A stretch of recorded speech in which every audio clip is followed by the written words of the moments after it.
It's not even confirmed.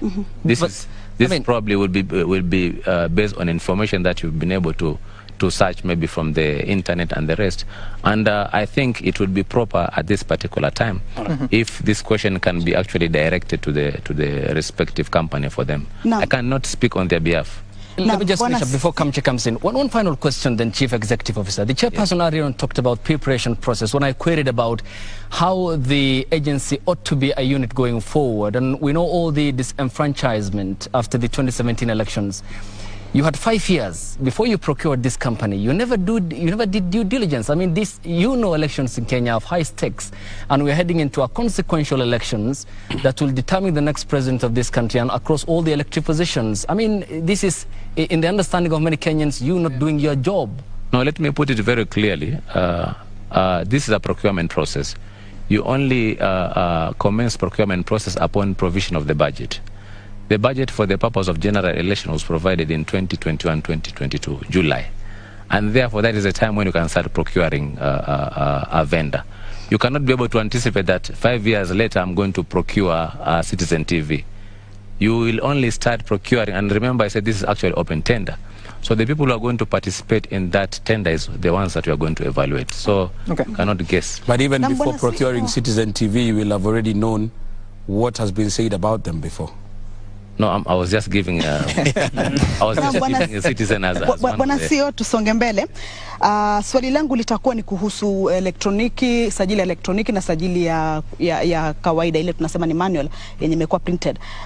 Tumeona kuna mvutano, Azimio wakiwa wanataka kuwe na ile sajili ya yenye ko printed, na nyinyi mnavutia kwamba mtabaki na electronic. Lakini tumesikia kwamba mawakili na wale wataalamu wanasema kwamba pia elektroniki iko prone to manipulation, na nyinyi mnajaribu kukimbilia elektroniki, manake mnasema manual nayo iko na urahisi wa kwamba watu wanaweza ku dodge numbers pale ama figures na wabadilishe majibu. Kwa nini? Na tunajua kwamba sheria kando na ile ambayo Bwana Chebukati anasema kwamba mwaka 2017 kama sijakosea kulikuwa na ile ruling ya Court of Appeal kwamba mtafuata hisha, lakini sheria yenyewe inasema kwamba lazima kuwe na ile complementary system ambayo ni manual. Lakini nyinyi tunaona mnajitoa pale mkisema kwamba mnataka kuondoa kudojiwa kwa namba, lakini tunajua pia upande wa elektroniki inaweza kuwa prone to manipulation. Unaweza kujitetea vipi pengine?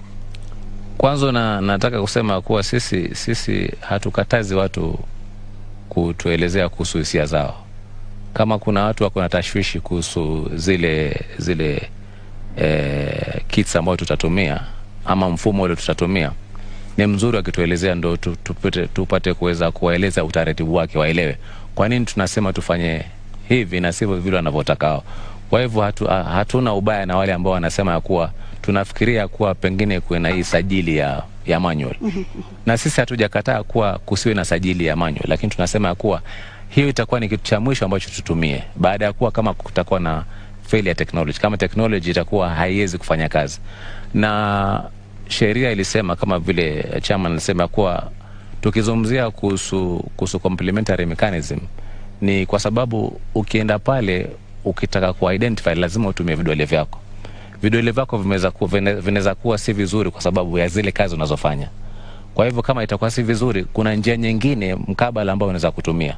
Tutatumia kitambulisho chako, tutatumia namba zako, tutakuangalia na ile information yako tutaweza kuiona pale kwenye tukiiona basi tutakuruhusu upige kura. Lakini kama itaharibika kabisa ule mtambo, basi sisi tutaenda mwanzo, tuko na backups kits ambao tunaweza kuzitumia pia. Lakini pia kama tutaishiwa kabisa, tutatumia hiyo sajili. Nadhani upande wa Azimio unaelewa hilo, lakini kwa nini mnaona wanasukuma? Mnadhani ni nini wanasukuma kuwe na hiyo manual register? Wao nafikiri wamejieleza vizuri ya kuwa hawataki kuwa mtu aende kwenye polling station na asiruhusiwe kupiga kura kwa sababu ya kuwa pengine teknolojia haikufanya kazi.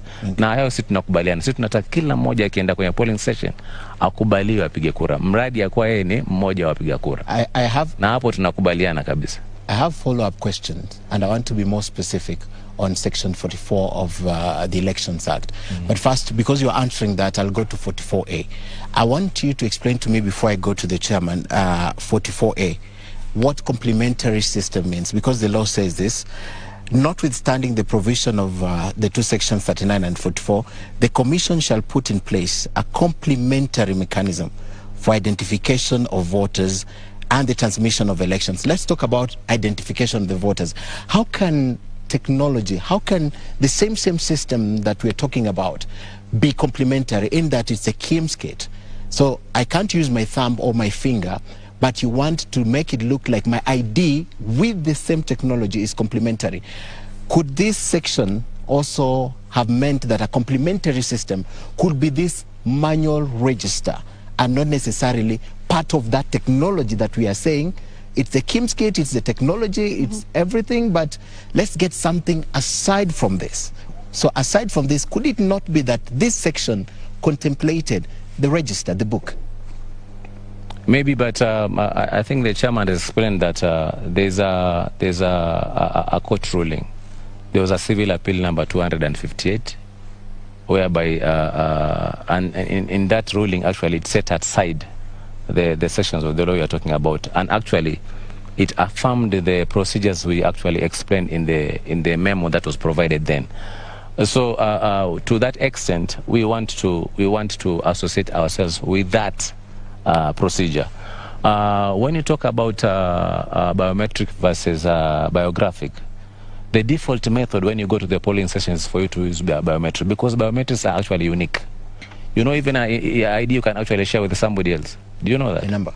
Yes, and therefore the default that is actually unique completely is your biometric. Okay. But in case it fails, because we have also captured your picture, we have your details, when you actually enter your ID, you can be able to retrieve the information. We'll see your actually photo there.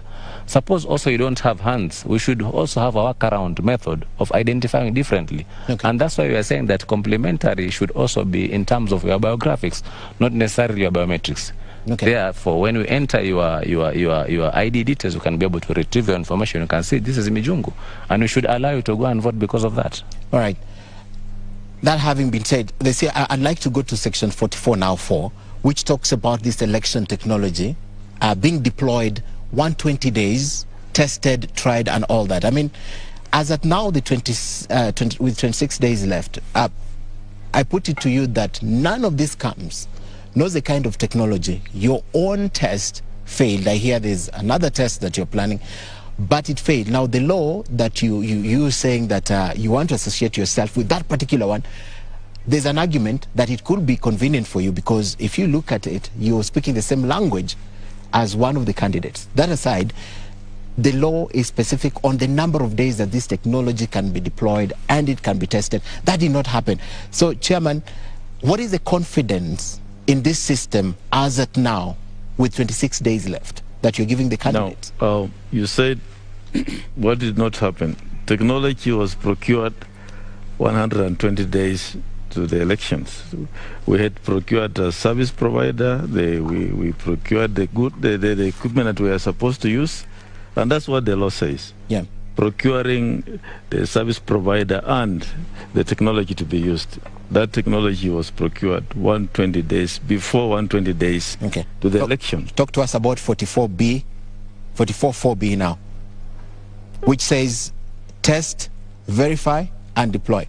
Yes. Talk to us about that. Verify and deploy. Yes. We had a simulation. Which failed, Chair. Okay, I can't say it failed. It was not to the expectations of the stakeholders. And then we have worked on around it. We took feedback from the stakeholders, and we are going to have another simulation, I think sometimes this week or next week. Yeah, next week. Early next week. The team has actually worked on it, and today they even took the commission through what they have done, and we are satisfied that we are on the right track. So I think we shall invite you and the stakeholders here. But maybe allow me to weigh in on what the chairman has said, because when you talk about testing, yes, it's 60 days before the election. We actually, and I want to demonstrate this, because that system is what? The system that is envisaged is verification, results transmission, and registration. Registration you had already completed using Morpho kits. Yeah. Because enrollment was actually done before we procured the technology. So we are actually talking about two system that needs to be tested. Which ones are they? Results transmission and identification. Okay. During verification, when actually we provided this opportunity to people for them to go and verify their details, which systems were we using? We were using the new system, and therefore we provided opportunity. It was tested, and actually it was working because guys were going there and they are verifying their details. What was remaining was only the results transmission. Okay. And this is actually what we tested here. Maybe the stakeholders were not happy with the outcome, but actually we tested it here. Okay. And that's why, because of that outcome, we said we are going to give the country another test, and that's what we are prepared. The reason why, my last question on this, you explained, but I see 44 says, and this is what the court said, notwithstanding, you talked about repealing those sections. So notwithstanding, to me, it's notwithstanding the technology, right? There should be another one. So if you look at this strictly with the law, I mean, it's not even implied, it's explicit. Notwithstanding is explicit. Notwithstanding this, the other one should be there as complementary. So when you insist that you want to associate yourself with that particular section, explain to me why 44A says notwithstanding. You cannot read the legislation in isolation. I know that. Yeah, but again, let's be cautious here, because there's again a matter in the High Court on the same issue. We don't know what the court is going to decide on this matter. That's why we said as a commission, we shall print the register and have it available and await the outcome of that court decision. So there's a possibility we'll have both of them, again, depending on this. When it comes to the court, as I said, we shall implement the court order. But allow me to address this, because you know it's a very contentious issue. Yes. What makes you think that the physical register is not a complementary system? What makes you think it is not? Can I ask you why you think so?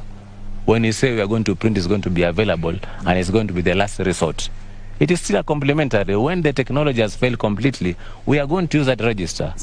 So why are you saying that it's not complementary system? That's not what I said. That's not what I said. My argument is what she said.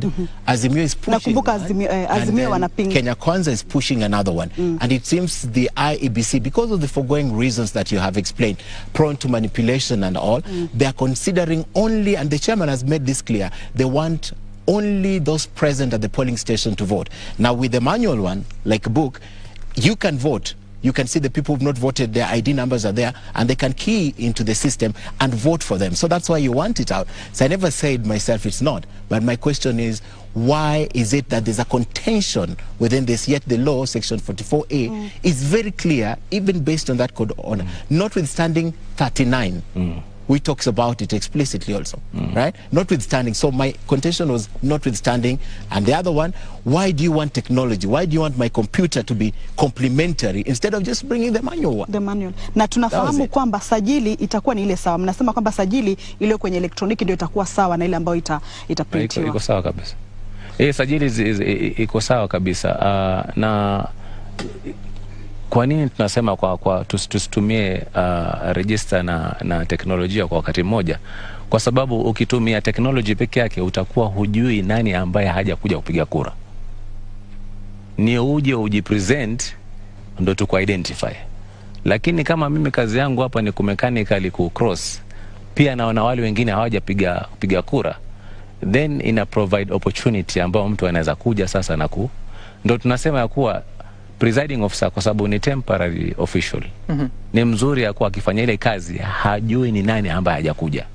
Lakini ukijipresent, ukija na ID yako na vidole vyako, then utakuwa identify. Kwa hivyo kuna nafasi ama kuna nafasi ya kwamba mwisho wa siku ya kupiga kura huenda ikawa hii sajili ambayo ni imeprintiwa huenda ikawa haita